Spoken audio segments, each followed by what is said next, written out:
2 ans de procès, Ibrahima Kassori Fofana est désormais situé sur son sort. Il écope de 5 ans de prison ferme et au paiement de près de 2 millions de dollars.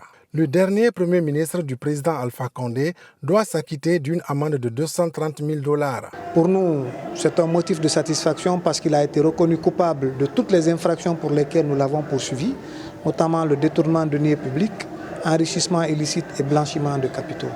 Ce n'est que justice parce que si vous voyez les documents dans lesquels M. Ibrahima Kassori Fofana a fait des signatures, les différents virements bancaires, tout ça, vous comprendrez aisément que la décision de la Chambre de jugement est bien fondée. Tout a été tiré du dossier, rien n'a été inventé.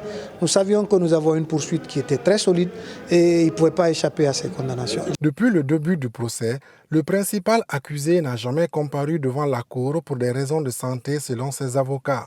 Également absent pendant le verdict, le collectif de ses avocats dénonce ce qu'il qualifie de justice instrumentalisée. Kassori croit à son innocence, donc ce sont des décisions taillées sur mesure. Et c'est pour les petites périodes de la transition. Ce sont des décisions au service des hommes de coup d'État. C'est regrettable, on va exercer tous les recours, l'appel, le pourvoi, etc.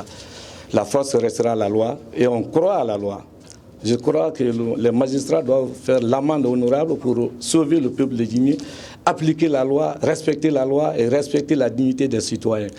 On ne peut pas servir une transition en tripatouillant la loi et en rendant des décisions aussi laides, qui est difficile à admettre. Le condamné poursuit ses soins dans une clinique au centre-ville de la capitale. Dès que son état de santé va se stabiliser, il doit partir à la maison centrale de Conakry pour purger sa peine, a laissé entendre l'empereur des poursuites à la Cour de répression des infractions économiques et financières.